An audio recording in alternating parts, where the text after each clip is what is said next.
Ma fille a dit, tu mangeras après tout le monde. Et quelque chose s'est fissuré. En moi. Pas de colère, pas de cri, juste une rupture lente et nette, comme le gel qui se fend. Vieux bois. J'ai regardé le rôti que j'avais passé 5 heures à mariner et un autre. 3 rôtis. J'ai regardé la table où tout le monde était assis. Puis j'ai choisi. J'ai pris le plateau, encore chaud, et je suis sorti par la porte d'entrée. Personne ne m'a suivi. Je n'ai même pas entendu un halètement, juste le bruit sourd des fourchettes contre la porcelaine et quelques enfants riaient, inconscients du moment qui venait de s'écouler. L'air. L'extérieur était frais, plus froid que prévu. Ça a aidé. Le plateau était lourd. Le papier d'aluminium était fin sous mes doigts, mais je ne me suis pas arrêté. J'ai parcouru les 3 pâtés de maison à pied. À ma maison avec le rôti dans les bras, en faisant attention à ne pas renverser le jus qui bouillonnait encore au fond de la casserole. À l'intérieur, tout sentait le savon au citron et la poussière. Ma maison n'était plus vraiment à moi depuis que Julia m'avait convaincu d'emménager avec elle l'année dernière. Ce sera plus facile, m'a-t-elle dit. Tu n'auras pas à te soucier des factures. On s'occupe de toi. J'aurais dû m'en douter. Rien n'est libre dans ce monde, pas même ta propre dignité. J'ai posé le rôti sur le comptoir de ma cuisine. Le silence m'enveloppait comme un vieux manteau. Pas de voix, pas d'écran. Personne ne demandait où était la cannelle ou pourquoi les pommes de terre étaient grumeleuses. Juste moi et le tic-tac de l'horloge que je n'avais pas remonté depuis des semaines. Je me suis fait une assiette. Une dés. Les anciens avec des fleurs bleues autour du bord sont légèrement ébréchés sur le bord. Servi une épaisse tranche de rôti, versé un peu de jus de cuisson dessus et s'assit. À ma table. J'ai mangé lentement. La viande était tendre. L'assaisonnement avait pris. Parfaitement. C'était peut-être le meilleur que j'ai jamais fait. Personne ne l'a complimenté. Personne ne m'a interrompu. Et pour la première fois depuis des années, j'ai goûté chaque bouchée. Quand j'eus fini, je lavai le plat, le séchai et le rangeai. Puis je m'assis. La chaise près de la fenêtre et regardais les érables se balancer dans le vent. J'ai utilisé de ratisser ces feuilles chaque automne. Julia disait que c'était trop dangereux. Pourrait tomber et se casser la hanche, mais elle ne m'a jamais demandé si je le voulais. Elle l'a toujours dit. J'ai pensé à la voix de Julia, aussi aiguë que vinaigre, en disant « Tu mangeras après tout le monde ». Comme si j'étais servante.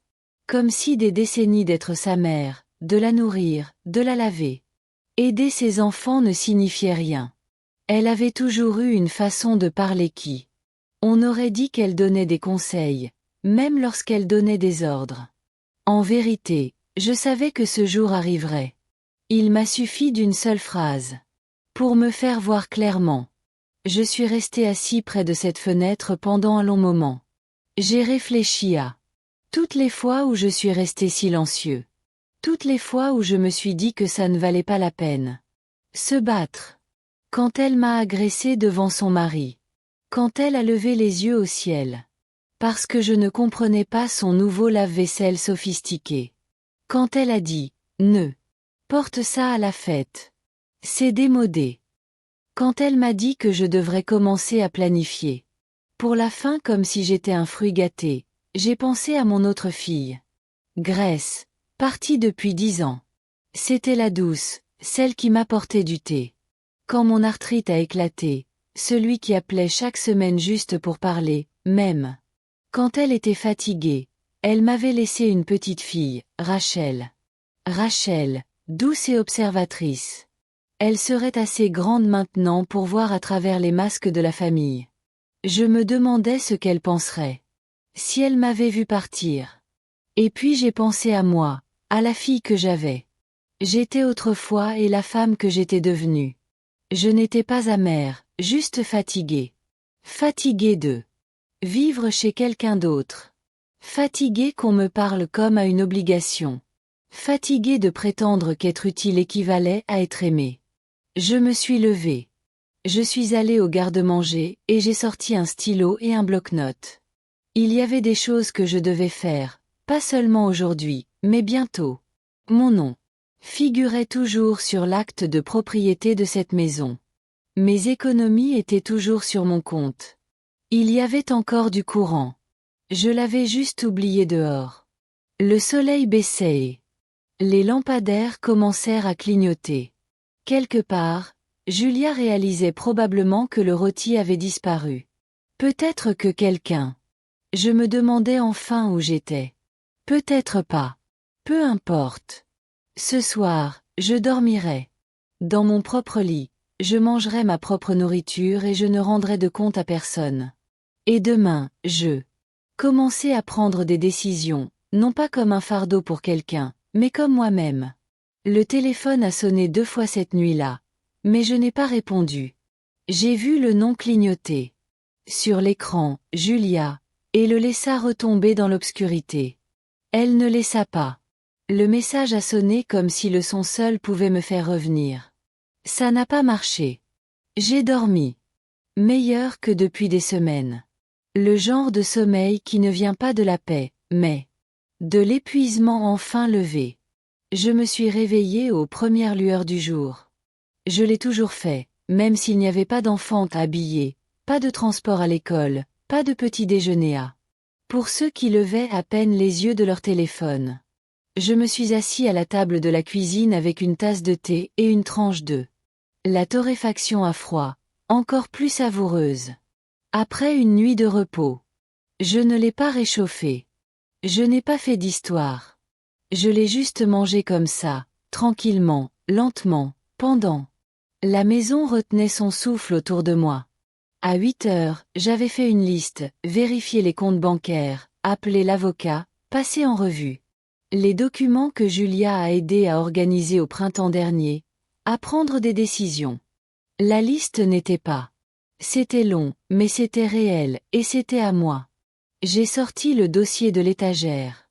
Celui que j'avais marqué maison et finances, et je l'avais ouvert sur la table de la cuisine. À l'intérieur, les reçus des rénovations que j'avais payés.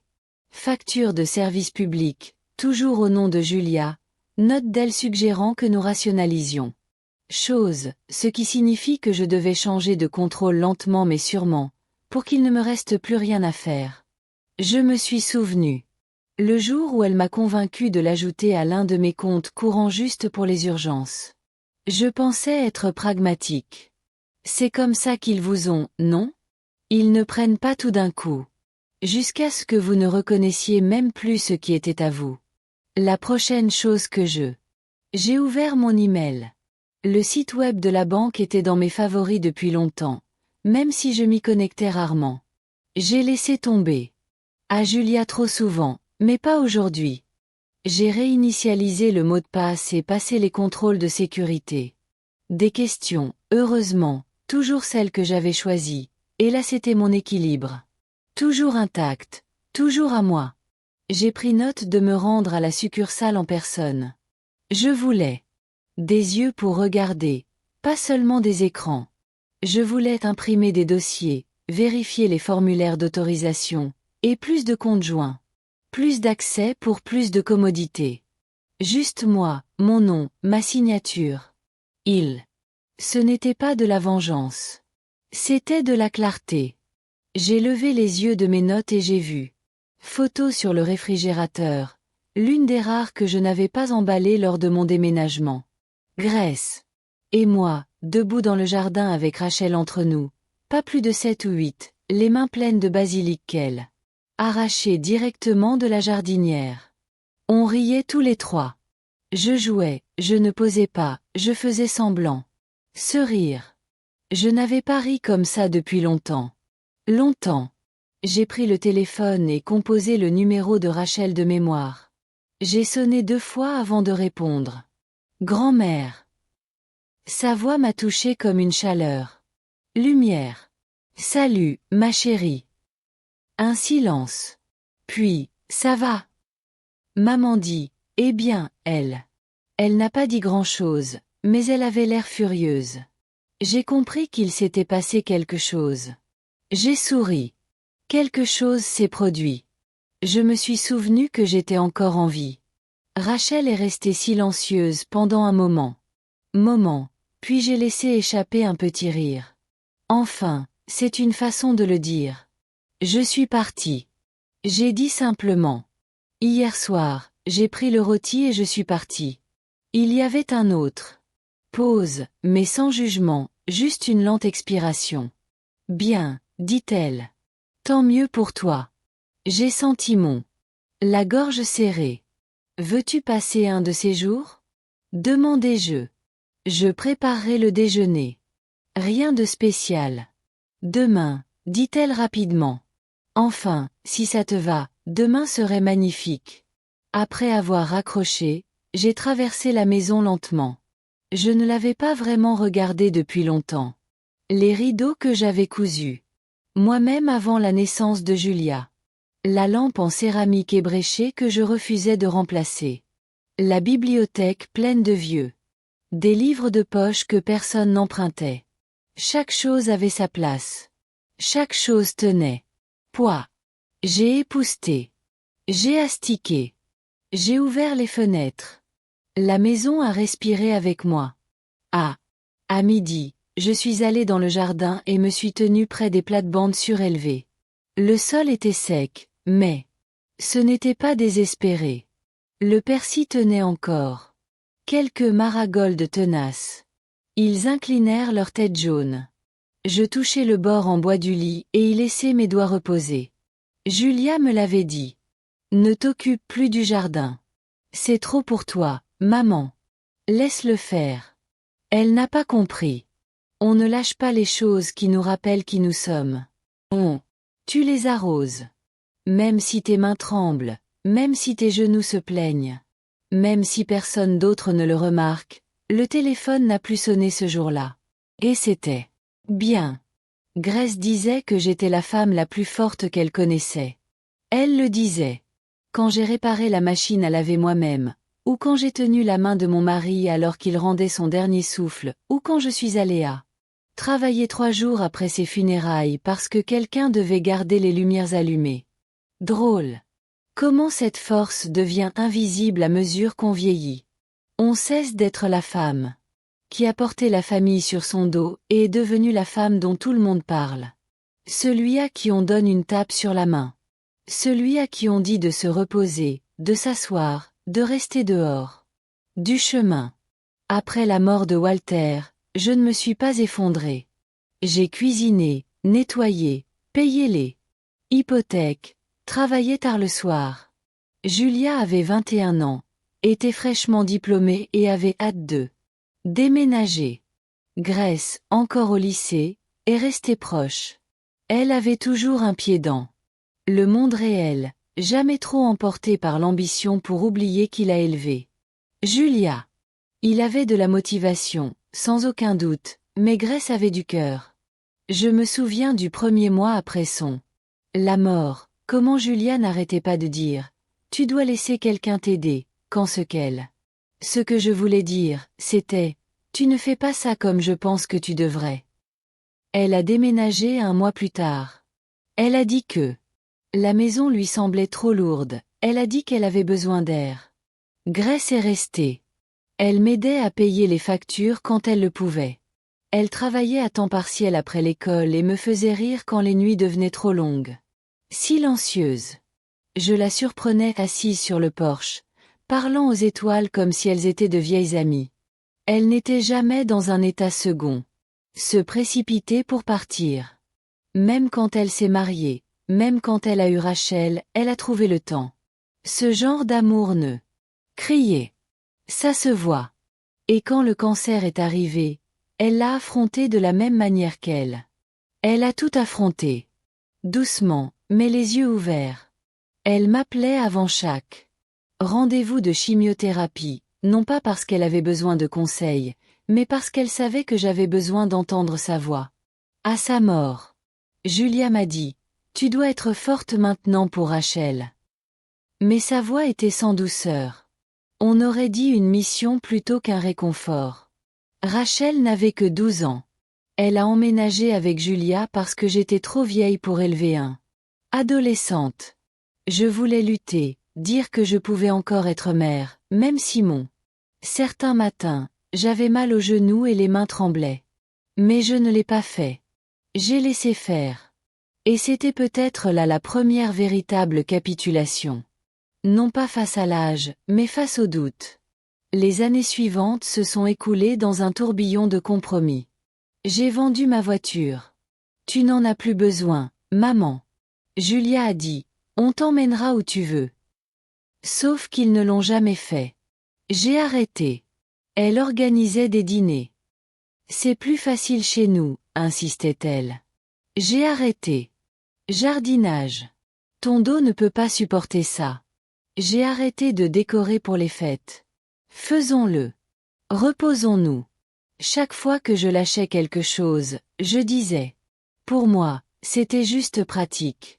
Mais le pragmatisme a un côté tranchant. Vous ne réalisez à quel point cela vous blesse profondément lorsque vous essayez d'atteindre quelque chose et que vous découvrez que ce n'est plus à vous. Julia n'est pas cruelle. Pas de la façon dont on s'attend à ce qu'elle paraisse. Elle n'élève pas la voix. Elle ne frappe pas. Ses outils sont le silence, la suggestion. Congédiement. Elle est experte en minimisation. Si je disais quelque chose qui me blessait, elle clignerait des yeux. Lentement et dire « Oh, ce n'est pas ce que je voulais dire ». Comme si ma blessure était gênant. Comme si mes sentiments étaient une erreur de traduction. C'est ce qui a rendu la nuit dernière. C'est différent. Tu mangeras après tout le monde, dit-elle. Pas par malice, mais avec efficacité. Avec une froideur si bien rodée qu'elle passait pour de la logique. Je n'étais pas de la fête. Je faisais partie du personnel. Et quand je me suis levée, j'ai pris le rôti et je suis partie. Elle ne m'a pas arrêtée. Pas même un murmure, juste un silence qui m'a tout dit. Ceci. Ce matin, après mon thé, j'ai ouvert une autre boîte que je n'avais pas regardée depuis des années. À l'intérieur se trouvaient les lettres de Grèce. De vraies lettres, manuscrites, scellées et tamponnées. Elle croyait au papier. Les écrans mentent. Elle disait. L'encre dit la vérité. J'en ai lu 3. L'un d'eux parlait du premier piano de Rachel. Récital, à quel point elle était nerveuse, comment ses mains tremblaient avant la première note, et comment elle souriait après comme si elle. J'ai gravi une montagne. Une autre était simplement une liste de choses pour lesquelles Grèce était reconnaissante cette semaine-là. La troisième était plus difficile. C'était écrit après un scanner, celui qui a montré que le cancer s'était propagé. Je ne suis pas. J'ai peur de mourir, écrit-elle. J'ai peur d'être oubliée. J'ai plié la lettre et je l'ai serrée contre moi. Je ne t'ai pas oubliée, ma belle. Murmuré. Je ne le ferai jamais. J'ai passé l'après-midi à écrire un nouveau lettre, celle-ci à Rachel. Ni excuse, ni plainte, juste une histoire. Un souvenir de son enfance. Et je lui ai appris à faire une pâte à tarte. Ses petites mains étaient couvertes de farine, le visage sévère et concentré. Je terminai par « Tu ». Nous étions toujours attentifs. Je le vois maintenant. Je veux juste que tu le saches. Moi aussi. J'ai scellé l'enveloppe, j'ai écrit son nom et je l'ai déposé près de la porte. Demain. Je le lui donne en personne. Il y a un silence qui ne vient pas. De paix, mais d'absence. C'était ce genre de sentiment qui remplissait la maison de Julia. Le lendemain matin de mon départ. Je l'imaginais en faisant bouillir de l'eau pour le thé. Les enfants chuchotaient au-dessus de moi. Céréales, sans savoir pourquoi la chaise de grand-mère était vide. Le mari de Julia jeta un coup d'œil à elle, attendant une explication. Et comment elle, avec tout son talent pour la déviation, n'a probablement rien dit du tout. Il est plus facile de se taire que d'admettre que sa mère est partie. Devant vos invités, le plat principal sous le bras. Je me suis assis sur mon porche avec mon thé, enveloppé dans un vieux cardigan que Grèce m'avait offert à Noël avant la naissance de Rachel. Les coudes étaient fins, une poche se détachait au niveau de la couture, mais ça sentait toujours légèrement de sa lotion à la vanille préférée. J'ai vu un écureuil traverser la clôture en courant, puis s'immobiliser en plein mouvement, sentant que regardait. J'ai souri. J'ai apprécié sa compagnie. Vers 10 heures, j'ai entendu la voix de Rachel. Voix avant de la voir. Grand-mère. Je me suis levée trop vite et j'ai senti la voix familière. Un pincement au genou droit. Par ici, ma chérie. Elle est arrivée par le côté de la maison. Tenant un sac en papier brun, les cheveux attachés, les joues rouges. J'ai apporté des pâtisseries, dit-elle. De ce petit endroit près de la librairie, celui-là. Tu aimais ça. J'ai failli rire. J'aimais ça. Je l'aime toujours. Entre. Nous nous sommes assis au table de cuisine avec des torsades de cannelle chaude entre nous. Rachel versa le thé comme. Elle m'avait vu le faire une centaine de fois. Elle l'avait probablement fait. Elle ne posait pas de questions. Au début, je ne me suis pas précipitée pour expliquer. On a juste mangé lentement, comme si on avait le temps.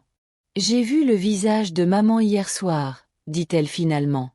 Lorsqu'elle revint à table, elle avait l'air vide, comme si.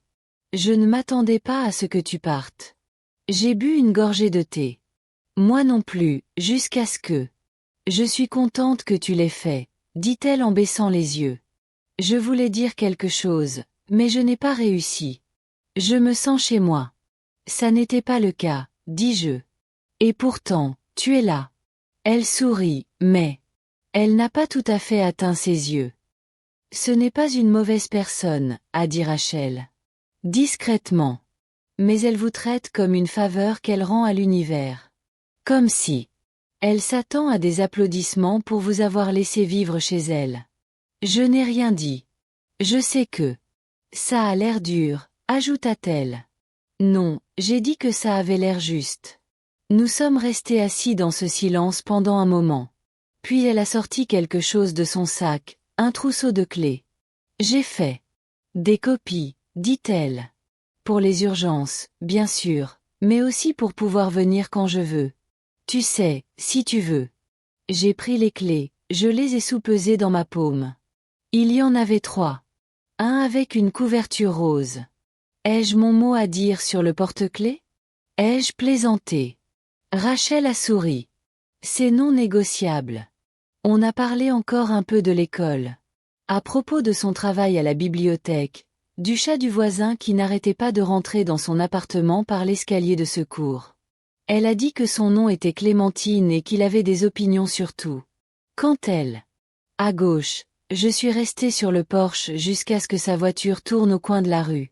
Puis je suis rentrée, je me suis assis à la table et j'ai tenu le clé un peu plus longtemps avant de les placer dans le tiroir où je gardais la lampe de poche, les piles supplémentaires et mon ancien. Des fiches de recettes. Je pensais me sentir plus seule, mais non. Je me sentais contenue. Comme si j'avais retrouvé une forme qui avait toujours été la mienne. Le reste de la journée s'est déroulée en petits gestes réfléchis. J'ai rassemblé le linge, je l'ai trié à la main. Lavé la vaisselle même s'il n'y en avait que quelques-unes, vérifier le courrier même si je ne m'attendais à rien. Et puis, en fin d'après-midi, je me suis rendu compte que ce que je n'avais pas fait depuis plus d'1 an. J'ai ouvert la boîte à couture. Le couvercle grinçait. À l'intérieur, des boutons, des fils, des chutes de tissu, de vieilles épingles émoussées. Tant. J'ai sorti un morceau de coton bleu doux que j'avais acheté sur un coup de tête il y a 2 ans, avec l'intention de faire un été à Rachel. Je n'avais jamais commencé à coudre une robe. Mes doigts bougeaient plus lentement, mais la mémoire musculaire était revenue. Je n'avais pas besoin de terminer. N'importe quoi. Commence juste. Rappelle juste à mes mains qu'elles savaient encore créer. Pas. Il suffit de maintenir. Dehors, le ciel prenait ce doux violet meurtri qu'il prend juste avant. Nuit. Et toujours pas de sonnette. C'est Rachel qui a demandé la première. Tu crois que maman sait encore qui tu es? Nous étions assis dans le salon, une théière entre nous. La lumière du soleil filtrait à travers les rideaux de dentelle. Elle n'avait pas Je voulais que ce soit une attaque, juste une question, une vraie. Mais elle a atterri comme une pierre. J'ai remué mon thé, non pas parce qu'il en avait besoin, mais parce que mes mains en avaient besoin. Quelque chose à faire. Je pense qu'elle connaît la version de moi qu'elle a décidé de garder, dit Rachel en penchant la tête. Qu'est-ce que ça veut dire? Ça veut dire que j'ai commencé lentement. Elle se souvient de la femme qui préparait ses déjeuners et signait ses billets de sortie scolaire. Celle qui gardait ses vêtements propres et son lit fait. Elle se souvient de moi à travers mon utilité, mes tâches, ma routine. Mais pas par la joie, pas par les choses que j'aimais avant de devenir maman à plein temps. Rachel se pencha en avant, le menton posé sur sa main. Alors, qu'as-tu aimé? La question était simple, mais je n'y avais pas répondu depuis des années. J'adorais danser, ai-je dit après une pause. Surtout dans la salle de bal. J'ai fait partie d'une équipe universitaire pendant 1 an avant de rencontrer ton grand-père.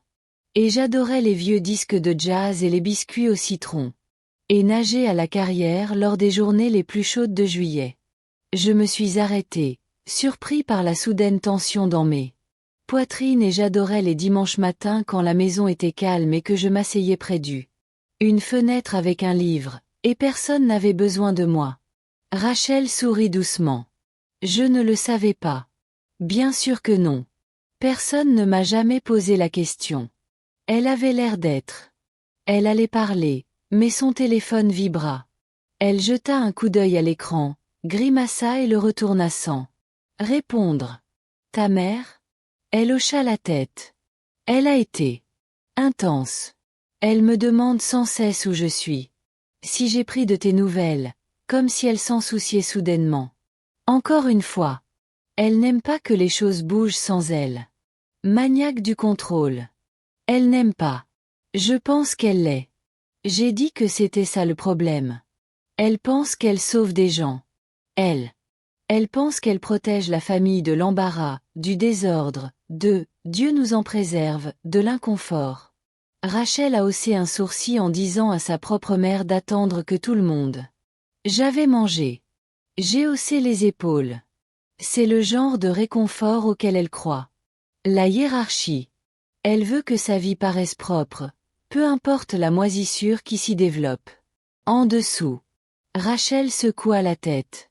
Je ne veux pas devenir comme ça. Tu ne le feras pas, dis-je. Lui tendant la main. Tu poses des questions, tu te montres. Elle a serré ma main. Doucement les doigts.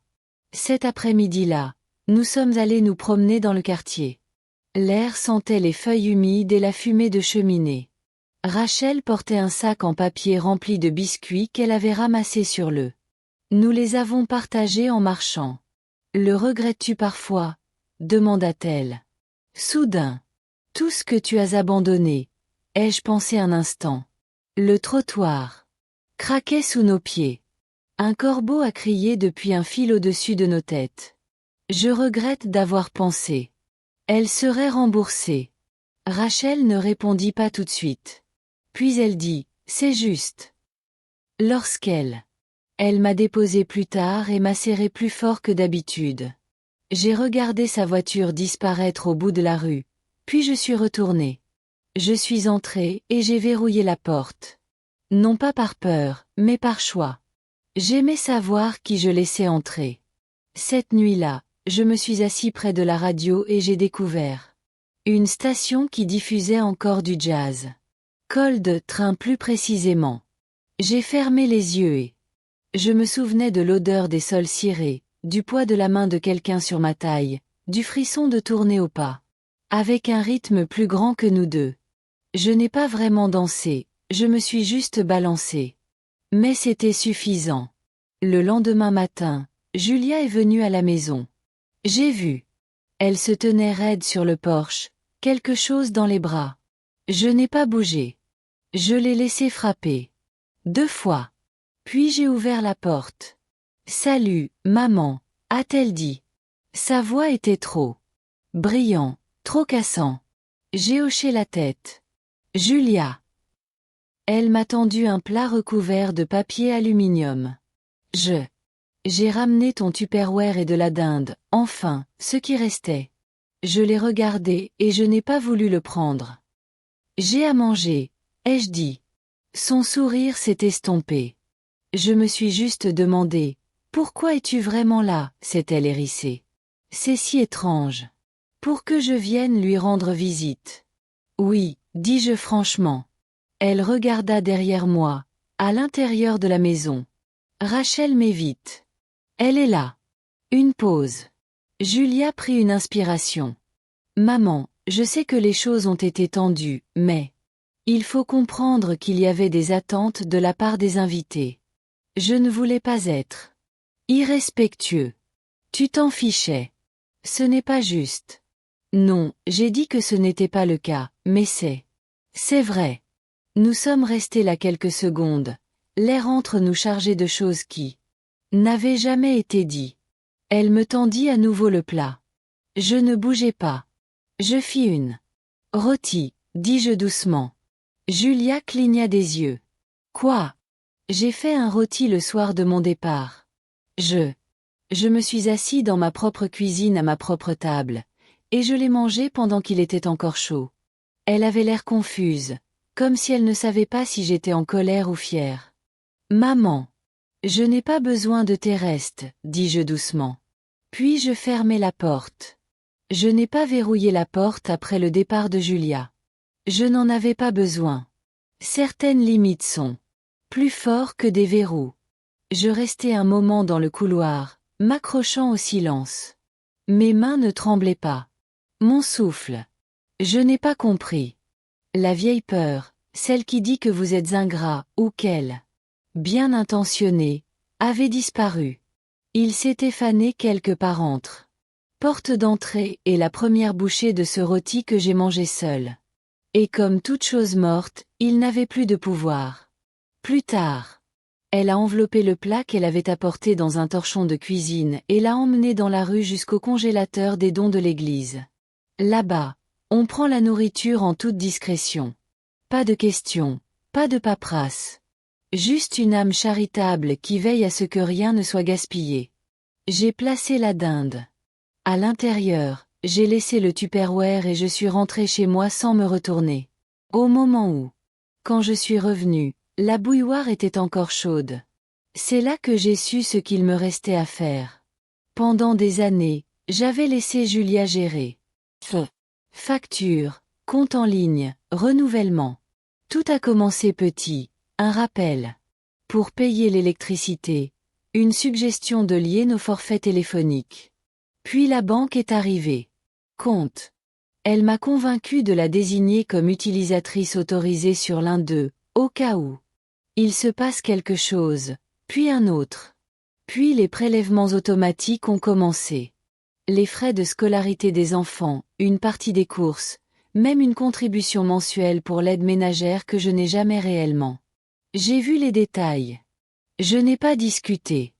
Je me suis dit que j'étais utile, que les familles soutenaient l'un pour l'autre, qu'elle avait tant fait pour moi en me laissant vivre avec eux. Maintenant, tous. Je pensais à l'ingéniosité avec laquelle elle avait construit la cage. Pas par cruauté. Non. Juste un droit. Silencieux, subtil et constant. J'ai ouvert le tiroir où je conservais mes dossiers avant d'emménager avec Julia. Mon nom figurait encore sur tous les comptes. La banque avait changé de logo depuis ma dernière intervention, mais l'essentiel était le même. J'ai appelé l'agence directement. Oui, Madame Ansley, dit le jeune homme après avoir confirmé mon identité. Vous êtes. Je suis toujours le principal détenteur de l'épargne et du compte chèque conjoint. Comment puis-je aider? J'aimerais faire quelques changements, ai-je dit, mais je préfère les faire en personne. Bien sûr. Avez-vous besoin d'aménagement? Nous avons des services d'assistance si je peux marcher. Merci. Il hésita. Nous sommes ouverts jusqu'à 17 heures. Je serai là dans un instant. Heure. J'ai raccroché et enfilé un pantalon et un pull bleu marine. Quelque chose de solide. Quelque chose à moi. J'ai épinglé ma barrette d'argent en place, celle que Grace avait toujours. Dit-il, ça m'a donné un air vif et posé. Puis j'ai pris mon sac en cuir usé. J'ai glissé mon bloc-notes à l'intérieur et je me suis dirigé vers le coin pour prendre le bus. J'avais l'impression. C'est bien d'attendre à l'arrêt. Normal, tranquille. Personne ne me conduit. Comme des bagages. Personne n'appelait pour me demander où j'allais. Juste moi dehors. Monde en faisant quelque chose pour moi-même. À la banque, le même jeune homme qui avait répondu au téléphone m'a accueilli à la porte. Comptoir. Son badge indiquait « Kevin ».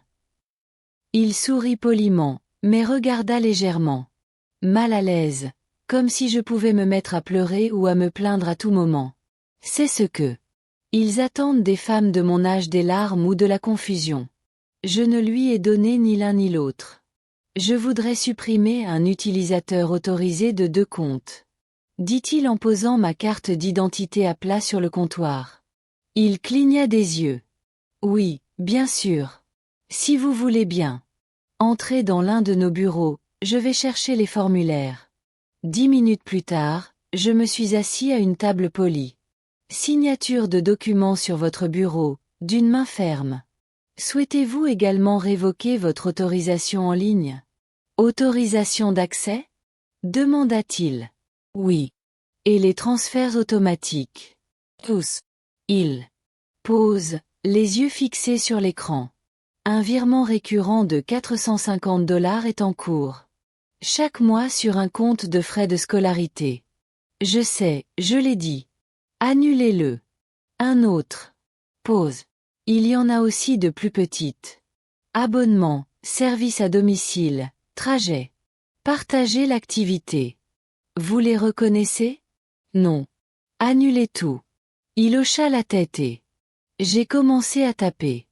Vous recevrez des emails de confirmation plus tard dans la journée. Je lui ai donné une nouvelle adresse email que j'avais créée ce matin-là.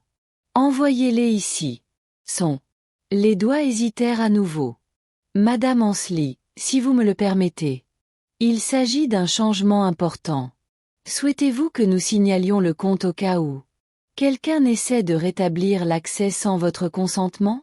Je l'ai regardé droit dans les yeux. Oui, signalez-le. Quand c'était? Une fois terminé, il s'est levé et m'a raccompagné jusqu'à la porte. Quelque chose d'autre puis-je faire pour vous? Aujourd'hui. J'ai souri. Tu as déjà fait plus que tu ne le penses. Dehors, le vent. J'avais repris mon pull, mais je n'avais pas froid. Pas vraiment. Mon corps vibrait. Non pas d'adrénaline, mais de certitude. Pour la première fois depuis longtemps, je savais exactement à qui appartenait le nom de quoi. Et ce n'était que le début. Le cabinet de l'avocat sentait le citron. Vernis et vieux papier. J'y étais déjà allé une fois, il y a des années, quand Walter et j'ai rédigé notre testament après sa première crise cardiaque. L'immeuble était le même. Des couloirs étroits, des moulures éraflées, mais la réceptionniste était nouvelle et les chaises de la salle d'attente étaient désormais en simili-cuir plutôt qu'en velours. Un changement dont personne ne parle, mais que l'on ressent quand même. Madame Ansley, la réceptionniste, sourit. Vous êtes ici pour voir Monsieur Abrams. J'ai hoché la tête. Il m'attend. Elle m'a conduit dans un petit couloir et dans un petit bureau avec de grandes fenêtres.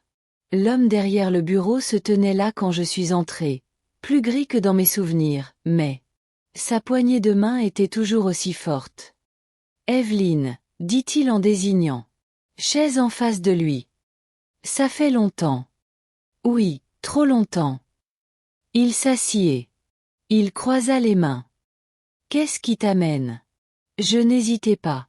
J'aimerais réviser mon testament et créer une fiducie pour ma petite fille. Il a cligné des yeux. D'accord. Il n'y avait pas jugement dans sa voix, juste un professionnalisme calme, ce qui était exactement ce que j'en avais besoin. Tu te souviens de Grèce? Bien sûr. Elle est. Je suis partie. Je suis partie depuis un moment. Je suis désolée. J'ai hoché la tête. Elle a laissé une fille, Rachel. Je veux m'assurer que ce qui me reste va à elle, pas à mon autre fille. Il n'a pas bronché. On peut faire ça. Moi aussi. Je veux protéger ses biens tant que je suis encore en vie. J'ai ajouté, Rachel est jeune. Mais je lui fais plus confiance qu'à quiconque. Je ne veux pas que Julia ou qui que ce soit d'autre accès à quoi que ce soit en mon nom. Monsieur Abraham s'ouvrit un bloc-notes et commença. Prendre des notes. Nous pouvons créer une fiducie vivante. Vous conservez le contrôle en tant que fiduciaire, mais désignez Rachel comme bénéficiaire. De cette façon, quand le moment viendra, elle héritera sans passer par une procédure d'homologation. Bien. Je recommanderais également de révoquer toute procuration financière qui désigne actuellement Julia. C'est déjà fait, ai-je dit. La banque a été prévenue. Son accès a été supprimé. Il leva les yeux, ses lèvres se tordant en quelque chose entre un sourire et un hochement de tête d'approbation. Je veux que la fiducie inclue la maison. Ai-je continué? Tous les comptes que je possède encore. Tout, des investissements, tout. C'est faisable. Nous établirons un calendrier. Des actifs et transférer la propriété à la fiducie. Vous continuerez à vivre dans la maison. Utilisez les fonds, mais légalement. La confiance en est propriétaire. Parfait. Il m'a regardé un instant. Peine s'est arrêté au-dessus du papier.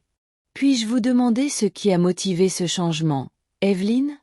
J'ai pris une inspiration. Elle m'a dit de manger après tout le monde. Son front se fronça, puis se lissa à nouveau. Il ne. J'ai besoin de détails. La phrase était suffisante. Je vois. Elle a réussi. Chose pendant des années. Pas mal, mais pas gentiment non plus. J'ai laissé faire. Je pensais être utile. Mais dernièrement, j'ai commencé à me rappeler que je suis toujours une personne. Pas un devoir, pas un portefeuille avec. Un cardigan. Il prit quelques notes supplémentaires. Je ne veux pas que ce soit une punition, ajoutai-je. Je veux juste. Je veux être clair sur ma position. Je veux que Rachel ait ce que j'ai construit, pas ce que quelqu'un d'autre a siphonné. Elle l'aura. Le rendez-vous a pris un autre heure. Une fois que nous avons terminé de réviser les formulaires et de définir les imprévus, j'ai senti plus stable que je ne l'avais été depuis des mois. Tandis qu'il glissait les brouillons dans un dossier, M. Abrams m'a regardé avec un respect discret. La plupart des gens attendent trop longtemps, a-t-il dit. Jusqu'à ce qu'il soit vidé. J'ai attendu assez longtemps. Il s'est levé pour marcher. Quand tout sera finalisé, je t'appellerai, dit-il. Mais je dois revenir pour les signatures. Je serai là. Dehors, le ciel était devenu gris ardoise et l'air sentait la pluie. Je ne me suis pas précipité. Je suis passé devant la pharmacie, la boulangerie, le petit parc avec sa balançoire rouillée. Je me suis assis sur un banc sous les arbres et j'ai juste respiré un moment. Il y a quelque chose d'étrange dans reprendre le contrôle après l'avoir abandonné si longtemps. Ce n'est pas un triomphe. C'est calme, comme si vous ajustiez votre posture après des années à vous pencher dans le mauvais sens. Chemin. Mon téléphone a vibré. Un message de Rachel. Tout va bien, grand-mère? Ai-je répondu. Ça commence à aller. Puis j'ai glissé le. J'ai mis mon téléphone dans ma poche et j'ai écouté le vent dans les feuilles. Les documents étaient prêts en une semaine. Je suis retourné au bureau de Monsieur Abrams sur jeudi matin. Le ciel était clair pour une fois, la lumière du soleil se déversant comme de l'or sur le trottoir, mais le vent était toujours mordant. Je portais mon manteau de laine, celui de Grèce. Elle m'a acheté l'année de sa promotion. Elle disait que ça me donnait l'air de quelqu'un qui ne demande pas la permission. Je l'ai soigneusement plié sur le dossier de la chaise dans le bureau de Monsieur Abrams, pendant qu'il disposait les documents sur le bureau. Voilà la révision du testament, commença-t-il en tapotant doucement chaque page. Voici là. Contrat de fiducie. Rachel est désignée comme seule bénéficiaire. Vous êtes le fiduciaire. Les comptes de la maison et les fonds d'investissement sont répertoriés dans l'annexe A. Et voici, il marqua une pause, la révocation formelle de la procuration financière. J'ai regardé l'épais. Une enveloppe portant l'inscription Julia Ansley. Elle était déjà adressée et timbrée. Elle. En recevoir une copie, confirma-t-il. Avec la lettre de cessation. Elle n'aura aucun qualité pour agir en votre nom à l'avenir. J'ai pris le stylo. Mes mains ne tremblaient pas. J'ai signé chaque page lentement. Délibérément, en regardant la courbe d'encre derrière moi comme une traînée que je pourrais enfin voir se former en temps réel. Une fois terminé, Monsieur Abrams a rassemblé. Tout et glissa les documents signés dans un grand classeur. C'est cela, dit-il. Vous n'agissez plus par supposition ou par habitude. Tout est à nouveau légalement à toi. J'ai hoché la tête. Bien. Il y a encore une chose, dit-il en ouvrant un petit tiroir. Voulez-vous inclure une directive médicale? Quelqu'un pour parler en votre nom si vous ne pouvez pas. Je n'ai pas hésité. Rachel. Elle a moins de 30 ans, l'avertit-il gentiment. C'est légal, mais émotionnellement. C'est la seule qui me demande encore ce que je veux. Il acquiesça et glissa le formulaire. La table. On a fini en moins de 20 minutes. Quand je me suis levé pour partir, M. Abrams m'a offert le classeur. Garde-le précieusement et dis à Rachel où il se trouve. C'est vrai. Je le ferai. Et Evelyn. Je me suis retournée. Tu ne te contentes pas de récupérer des choses, tu les protèges. Il y a une différence. J'ai hoché la tête. C'est exactement ce que je fais. J'ai pris le chemin le plus long. Maison. J'ai dépassé le quartier de Julia et je n'ai pas tourné. J'ai dépassé l'école. Où Rachel jouait autrefois du violon lors du concert de CE2. Je suis passé devant la quincaillerie où Walter avait l'habitude d'acheter. Il n'avait pas besoin de clous, il suffisait de parler au propriétaire. En arrivant chez moi, j'ai senti, d'une manière nouvelle, non pas comme un fardeau, ni comme un musée, mais comme un abri, une forteresse. Le mien. J'ai placé le classeur dans le tiroir avec la lampe de poche de secours et la lampe de rechange. Chéquier. Puis je me suis assis à la table de la cuisine et j'ai écrit une lettre à Rachel. Non. Dramatique, pas émotionnel, juste des instructions, où se trouvait le classeur, qui a appelé, que faire si et quand. Quand j'ai eu fini, j'ai rangé la lettre dans une enveloppe et j'ai écrit son nom en lettres capitales sur le devant. Puis je l'ai placé sous le vieux pot à biscuits. Un qu'elle soulève toujours quand elle vient me rendre visite, comme si j'avais laissé quelque chose de sucré à l'intérieur. Je suis resté un moment près de la fenêtre, sirotant du thé, regardant la lumière de fin d'automne se déplacer dans la cour. Le téléphone a sonné une fois, puis à nouveau, je l'ai laissé partir. 5 minutes plus tard, un SMS est arrivé. Julia, il faut qu'on parle. C'est important. Je l'ai supprimé sans lire plus loin. Plus tard dans la soirée, alors que le soleil disparaissait derrière les toits, j'ai sorti mon agenda et j'ai commencé à faire des listes. Pas des listes de corvées, mais des listes de choses que je voulais, une nouvelle paire de chaussures de marche, un petit lit de jardin surélevé pour le printemps, un voyage, juste un week-end au bord de l'eau.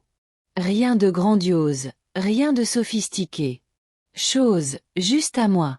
Cette nuit-là, pour la première fois depuis des années, j'ai verrouillé la porte de l'intérieur, non pas par peur, mais comme une déclaration silencieuse. J'étais à la maison. Julia n'a pas frappé cette fois. Elle a sonné. La cloche sonna une fois, puis une autre fois, plus fort, plus longtemps. J'attendis, finissant mon thé. Quand j'ouvris la porte, elle se tenait raide sur le porche, les bras croisés, le visage crispé. Non. J'ai besoin de parler, dit-elle. Je ne bougeais pas. Ses yeux se plissèrent. Ne joue pas. Tu es stupide, maman. Tu as tout révoqué. J'ai reçu la lettre de l'avocat. La confiance, la volonté. Tu m'as complètement exclu. J'ai reculé et j'ai ouvert la porte. Plus large. Alors tu as déjà la réponse. Elle m'a dépassé pour entrer dans le salon. Chambre, sans y être invitée. Elle marchait toujours comme si la maison lui devait ses murs. Pourquoi maintenant? Demanda-t-elle en se retournant vers moi. Pourquoi, après tout ce temps? Tu vis sous mon toit pendant plus d'1 an, et soudain, je suis devenu le méchant. Je me suis assis dans mon fauteuil près d'eux. La fenêtre, calme. Je ne vis plus sous ton toit. Tu es resté ici pendant. Libre, dit-elle sèchement. On s'est occupé de toi. Non, dis-je, j'ai cuisiné. J'ai nettoyé. J'ai récupéré vos enfants à l'école. J'ai payé la moitié de vos factures. Ce n'était pas. Attention. C'était un arrangement. Et je ne fais pas d'arrangement qui m'efface. Julia. Elle cligna des yeux.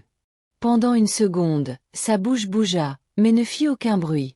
Elle ne s'attendait pas à clarté. Elle était venue préparée à la culpabilité. Tu es. Je suis dramatique, dit-elle finalement. Non, je suis précise. Elle a commencé à faire les 100 pas. Tu vas tout laisser à Rachel. Elle a 22 ans. Elle ne connaît rien aux finances. Elle apprendra. J'aurais dû faire partie de cette conversation.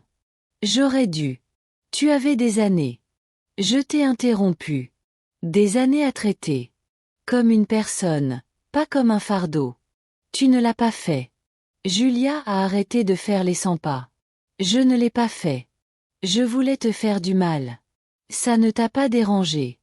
Elle a tressailli, mais je l'ai retenue. Regarde. Toutes ces années, dis-je doucement. Tu pensais que je ne remarquerais rien. Tu m'as dit. Quand parler, quand m'asseoir, quand manger. Tu as présenté ça comme de l'inquiétude, mais c'était toujours du contrôle. Elle croisa de nouveau les bras, sur la défensive. J'essayais. Pour que les choses restent gérables. Pour qui? Son silence m'a tout dit. Au bout d'un moment, elle s'assit en face de moi, sa voix s'adoucissant. Tu aurais pu dire quelque chose plus tôt. Tu ne l'as pas entendu. Ou peut-être que tu l'as entendu et que tu l'as ignoré. Sa mâchoire se serra. Encore. Tu m'as fait passer pour un monstre froid. Je n'ai rien fait de toi. Elle a arrêté de mentir sur ce qu'elle ressentait. Elle a expiré fort et s'est frotté le front. Voilà. Tu es juste. En avais-je fini avec moi? Je la regardais, ma fille, une femme que j'avais nourrie et habillée. Et protégée, et je ne ressentais aucune haine, juste de l'épuisement. Non, dis-je doucement. Je n'en ai pas fini avec toi, mais j'en ai fini de vivre sous ton joug. Condition. Elle n'a plus rien dit après ça. Nous sommes restés assis en silence pendant un long moment, l'après-midi. Le soleil dessinait des lignes nettes sur le sol. Finalement, elle se leva. Voulez-vous? Je dois y aller? J'ai hoché la tête. Je le fais. Julia semblait sur le point d'en dire plus, mais elle se retourna, se dirigea vers la porte et sortit. La porte se referma doucement. Derrière elle. Je n'ai pas pleuré. Je ne me sentais pas victorieux. J'ai ressenti l'espace, celui qui m'appartenait autrefois, J'avais oublié comment respirer. Plus tard dans la soirée, Rachel m'a appelé. Comment? Ça va? Demanda-t-elle. Mieux, répondis-je. Plus clair, marqua-t-elle une pause. Elle est passée, n'est-ce pas? Oui. Ça t'a aidé. J'ai réfléchi un instant. Ça m'a aidé à me rappeler que les limites ne sont pas cruelles, elles sont nécessaires. Rachel n'a rien dit, mais je pouvais entendre la chaleur de son souffle. Bien, murmura-t-elle. C'est bien. On n'a pas parlé. Longtemps. On n'en avait pas besoin. Parfois, ce n'est pas ce qu'on dit qui compte. C'est enfin entendu. Les jours suivants furent bruyants. Non. Le genre de bruit qu'on entend, mais qui remplit notre téléphone. Appel manqué. Messages vocaux avec une urgence polie. SMS commençant par « Maman, je crois qu'on » devrait parler et se terminait par « C'est allé trop loin ». Certains de Julia, quelques de son mari, Alan, qui ne me parlait jamais directement à moins que l'assurance automobile ne soit expirée ou qu'une casserole soit nécessaire. De retour. Les messages se sont brouillés après un moment. Des excuses enveloppées dans l'attente. L'inquiétude déguisée en contrôle, et sous tout cela, un seul fil conducteur. Il perdait l'accès et ne savait pas comment fonctionner sans. Je n'ai pas répondu. Ce n'était pas de la vengeance. C'était espace. Je laissais mon téléphone sur le comptoir de la cuisine et passais mes matinées sur le porche avec une couverture et un livre. Je relisais le même paragraphe 4 fois, non pas parce que je ne pouvais pas me concentrer, mais parce que j'aimais le rythme des mots. J'avais oublié la sensation des livres dans la main. Comment ils ont changé la texture du temps. Chaque jour, vers midi, je marchais non loin. Juste à travers le quartier, après la quincaillerie, après le bureau de poste où M. Duncan continuait à flirter sans vergogne malgré ses 92 ans et sa quasi-sourdeur. Parfois, j'achetais des citrons ou du pain frais. Parfois, je n'achetais rien du tout, juste pour me souvenir. Ce que l'on ressentait en se déplaçant librement dans un endroit sans but précis. La maison restait chaude. J'ai cuisiné pour moi-même, en petite quantité. 2 muffins, pas 12. Un pot de soupe, pas une cuve. J'ai mangé à table, pas devant un écran, pas près de l'évier, et toujours dans une vraie assiette. C'était important pour moi. Le 3e soir, la sonnette retentit. Ni Julia, ni Alan. C'était Toby. Le cousin cadet de Rachel, le fils de Julia, 16 ans. Tout en longs membres et en énergie nerveuse. Il tenait un sac en papier et ne voulait pas me regarder dans les yeux. Maman m'a obligé à apporter ça, dit-il en poussant le sac vers l'avant. C'est de la nourriture, je crois. Et une carte. Je l'ai pris plus pour lui que pour moi. Tu veux entrer? Il hésita, puis hocha la tête. À l'intérieur, il se tenait maladroitement dans le couloir pendant que je posais le sac sur le comptoir et j'ai jeté un œil à l'intérieur. Du poulet dans des boîtes en plastique. Une part de tarte.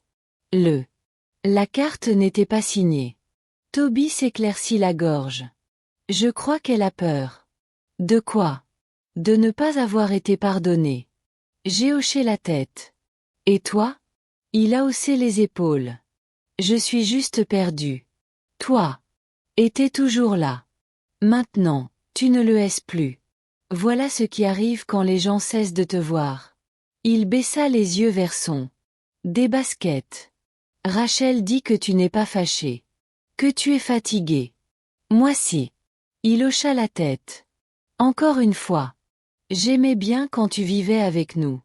Il a dit, même si maman faisait toujours en sorte que j'avais l'impression que tu gênais. J'ai souri. Merci. Il regarda autour de lui, admirant les photos, le silence. C'est différent.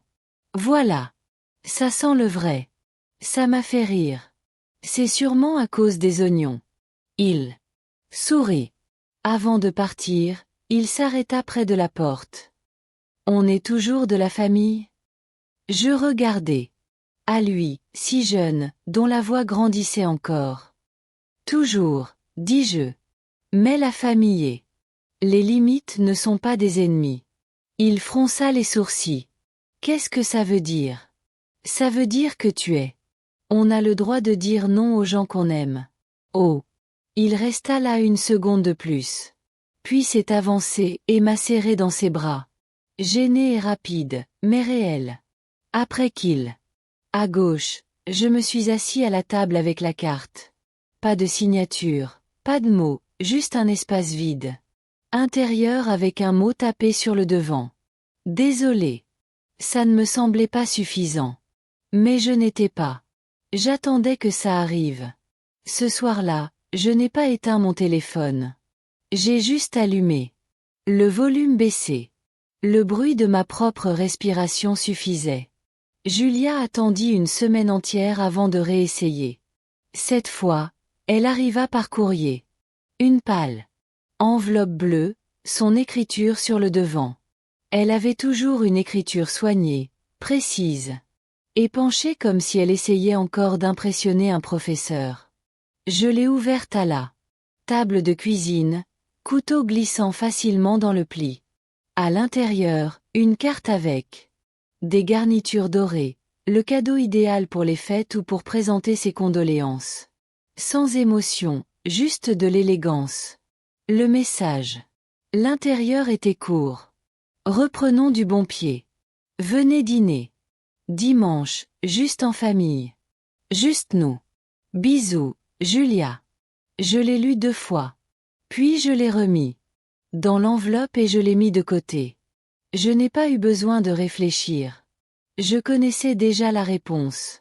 Le dimanche venu. Je n'y suis pas allé. Je n'ai pas appelé. Je n'ai pas expliqué. J'ai simplement préparé mon dîner. Des carottes rôties, un morceau de poisson, du riz aux zestes de citron, et je l'ai mangé près de la fenêtre tandis que le ciel devenait doux et doré. Vers 19h, le téléphone a sonné. Julia.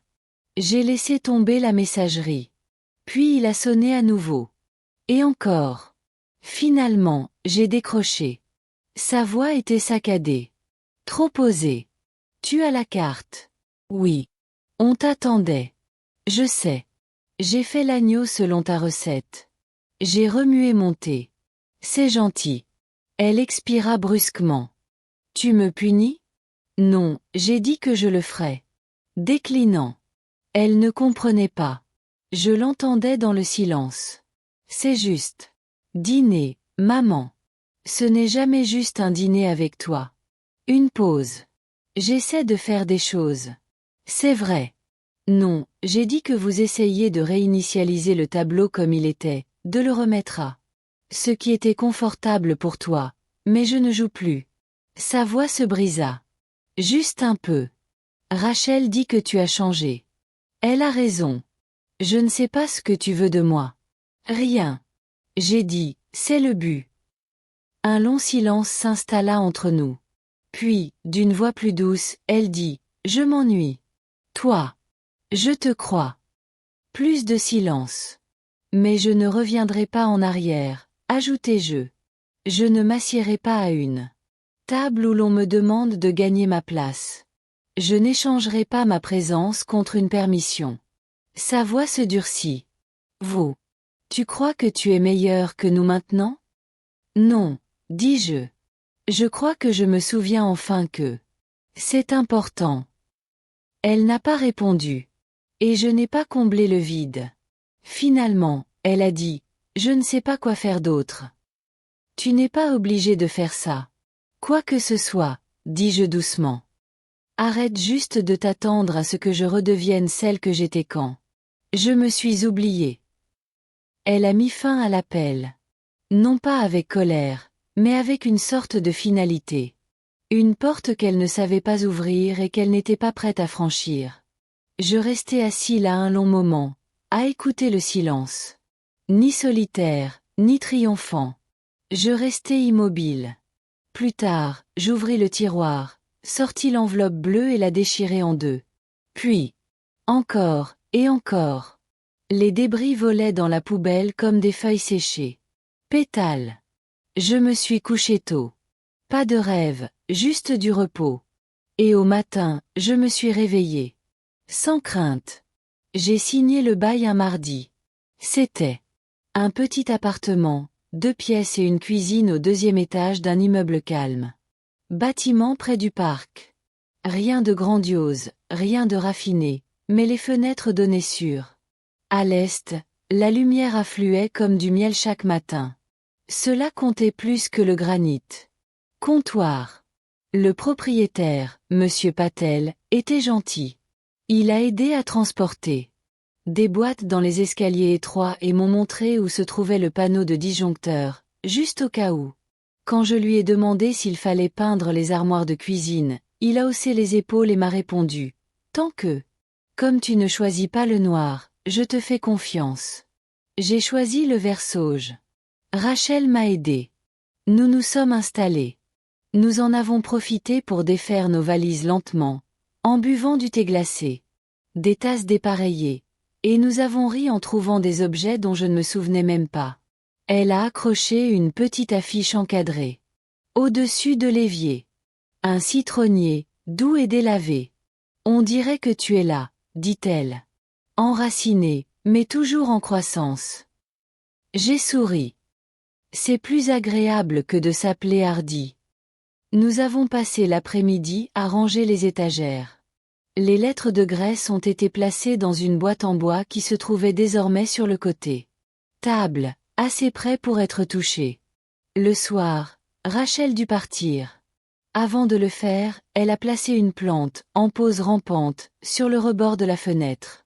Chaque femme a besoin d'une plante, dit-elle. C'est la preuve qu'on peut encore nourrir quelque chose. Après son départ, je me suis assis sur le canapé et j'ai écouté le nouveau silence. Différent. Du silence qui régnait dans la maison de Julia.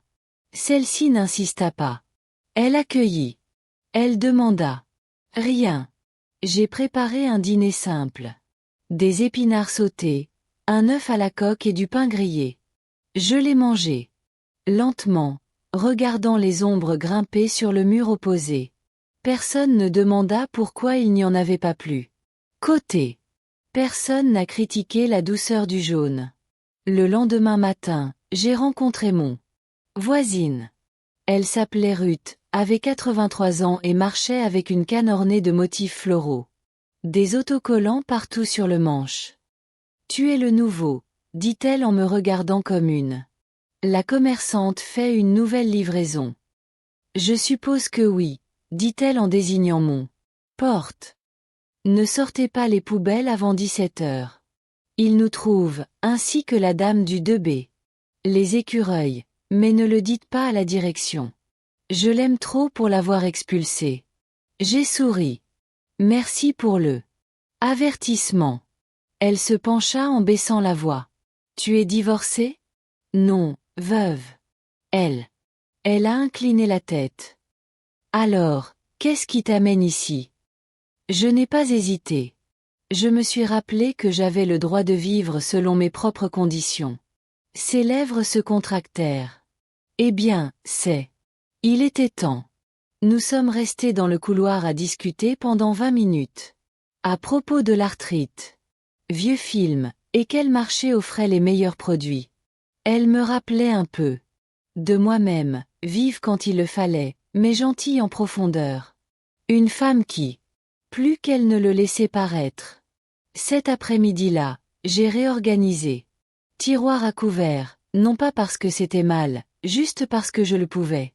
J'ai placé. Fourchette devant, couteau derrière. Ça n'avait aucun sens, mais ça plaisait. Moi. Plus tard, j'ai fait un tour du pâté de maison, juste une fois, juste assez pour sentir l'air. Sur ma peau. Assez pour faire partie de la journée. Et à mon retour, il y avait. Aucune attente ne m'attendait. Juste le doux bourdonnement du radiateur, juste le citron. Arbre au-dessus de l'évier, juste moi dans mon espace. Sans que personne ne me demande ce que je faisais là. Et pour la première fois depuis longtemps. Pendant ce temps, je n'avais pas l'impression de visiter ma propre vie. L'enveloppe était de couleur crème et adressée en larges boucles cursives. J'ai failli le jeter avec les prospectus et les coupons. Seule l'adresse de retour m'en a empêché. Hélène Carter. Je n'avais pas entendu parler. Ce nom depuis plus de 30 ans. Nous vivions à 2 maisons l'une de l'autre quand les filles étaient.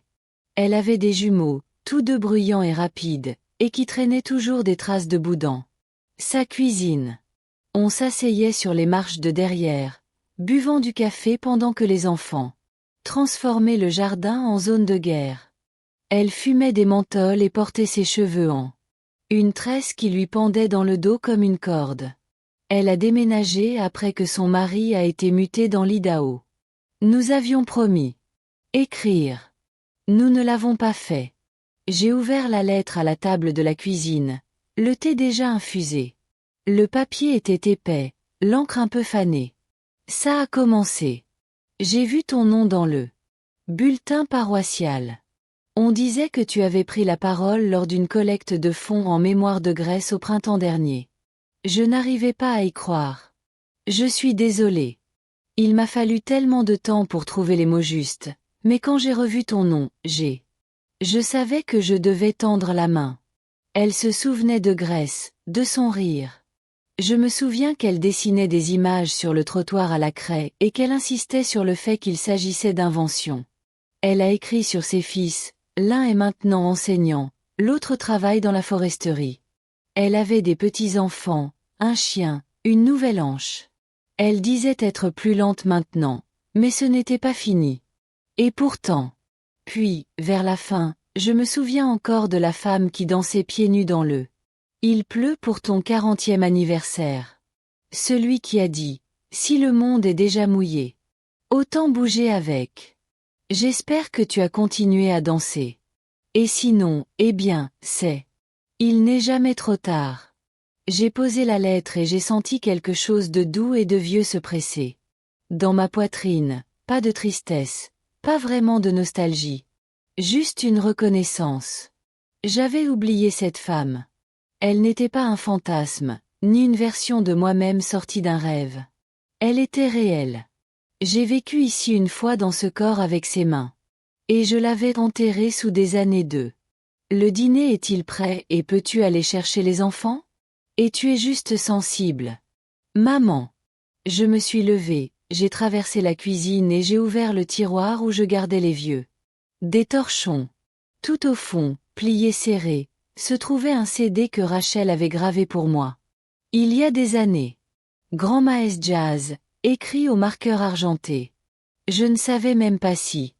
Ne fonctionnait plus, mais j'ai sorti la vieille chaîne stéréo, je l'ai dépoussiérée et j'ai essayé. Crépitait, puis se fit entendre. La voix de Nina Simone emplissait la pièce, basse et profonde. Comme du miel qui tourne dans la cuillère. Je me tenais près de la fenêtre, les bras croisés. J'écoutais. Puis je me suis laissé aller un peu. Le sol a craqué sous moi. Et mes genoux n'aimaient pas le mouvement, mais je bougeais quand même. Dans mes chaussettes sans. Un spectateur, sans performance. Ce n'était pas vraiment de la danse, mais peut-être. J'étais assez proche. J'ai répondu à Hélène l'après-midi même. Je lui ai dit, merci. Merci de vous souvenir, de voir, d'avoir nommé la version de moi que j'avais oubliée. Je lui ai parlé de Grèce, de Rachel, du rôti que j'ai fait devant. Porte comme une offrande à mon ancien moi.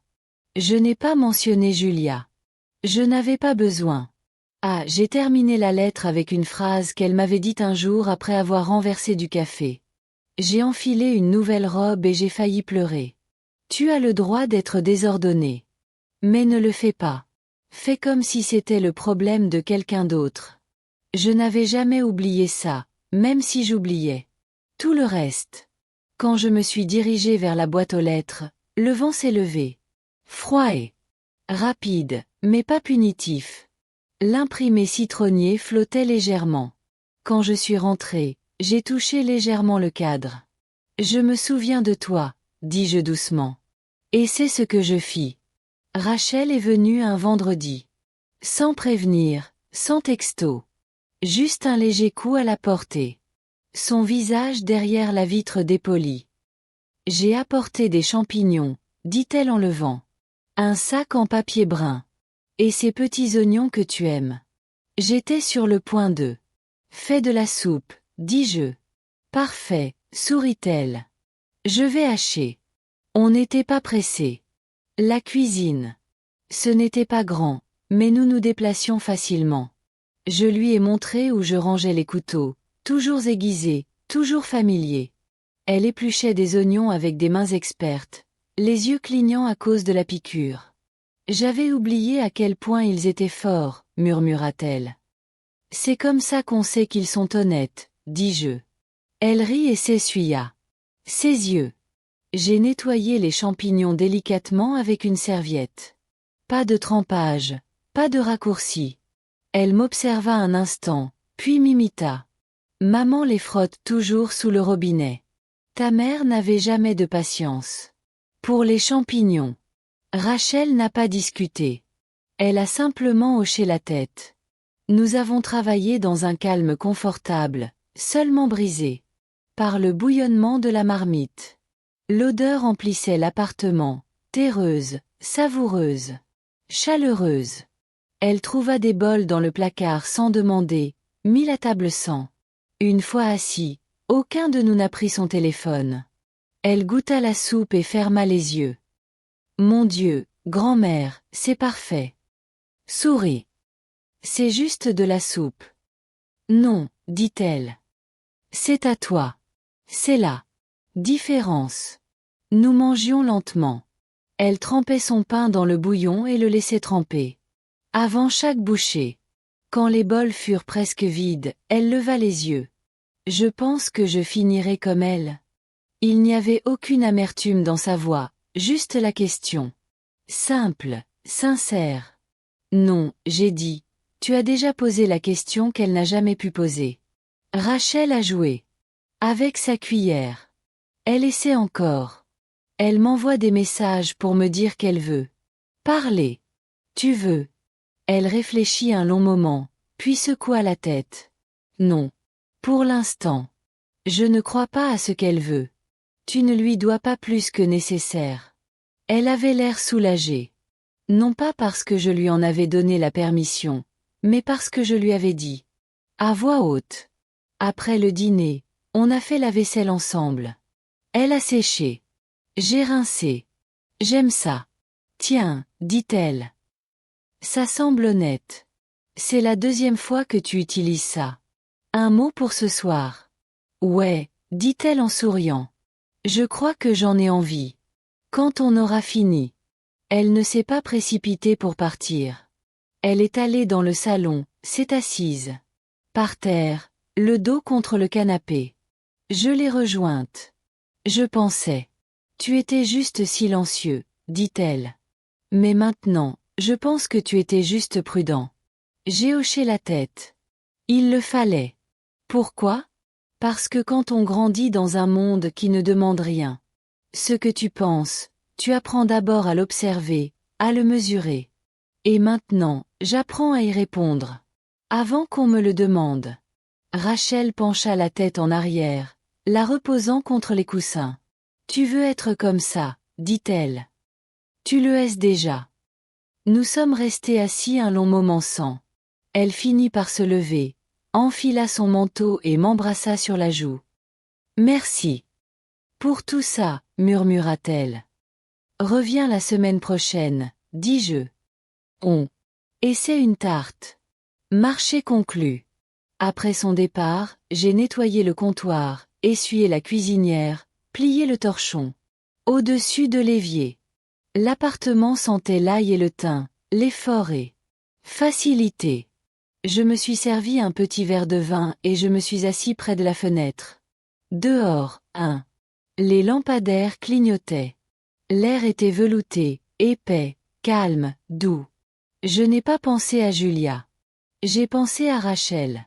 J'ai pensé à la soupe et au sel et comment certaines choses autrefois bien entretenues n'ont plus besoin d'être sauvées. Juste de l'espace et du temps. Il y a un moment, juste avant l'aube, où le monde retient son souffle. Le ciel n'est pas encore clair, mais il n'est pas encore sombre. Soit. Les ombres s'adoucissent.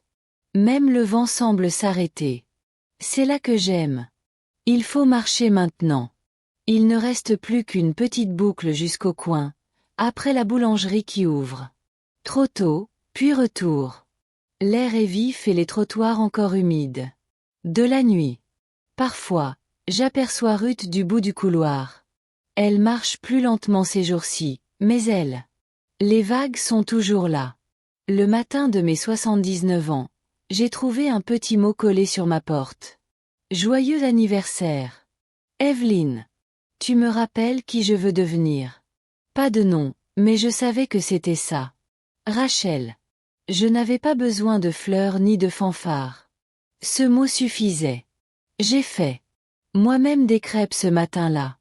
Juste 2 avec un peu de beurre, un filet d'œuf, du sirop et une demi-banane. Je les ai mangées lentement à table, chauffées par le soleil. Le sol à mes pieds. Plus tard, j'ai ouvert le tiroir où se trouvait le classeur. Je n'y avais pas touché depuis des semaines. Mais je l'ai sorti, posé sur la table et j'ai ajouté une dernière lettre, courte, claire et pliée en une seule fois. On pouvait y lire, Rachel, ce que tu as est à toi. Non pas à cause du sang, mais à cause de ta bonté. Tu n'as jamais essayé de me contrôler. Tu m'as juste accueilli là où j'étais. C'est ça, l'amour. C'est un héritage. Ne laissez personne vous apprendre le contraire. Je l'ai placé derrière le et refermé le classeur. Cet après-midi-là, je me suis assis sur le porche et j'ai regardé la lumière se déplacer de l'autre côté de la rue. Rien d'extraordinaire ne s'est produit. Un courrier. Un camion est passé. Un garçon à vélo est passé en titubant. Son sac à dos a failli le faire basculer. Terminé. Le monde, indifférent à ma paix, continuait de tourner. Je n'attendais plus rien. Ni des excuses, ni de la compréhension, ni pour la version de la maternité que je n'ai jamais pu vivre. J'en avais assez. Rachel. J'avais des matins remplis de musique et l'odeur de la soupe qui mijotait, rien que pour moi. Parfois, la guérison n'est pas une vague. C'est un retour tranquille à soi-même. Et si vous avez j'ai lu ceci. Si vous vous êtes déjà senti petit dans une maison que vous avez aidé à construire ou silencieux dans une vie que vous meniez autrefois bruyamment, que ceci soit votre permission. Vous n'avez besoin de la bénédiction de personne pour revenir vous-même. Il vous suffit de commencer. Alors, commencez maintenant. Et si cette histoire vous a trouvé, partagez-le. Laissez un commentaire. Transmettez-le à une autre femme qui a besoin d'un rappel. La valeur n'a jamais été sujette à débat.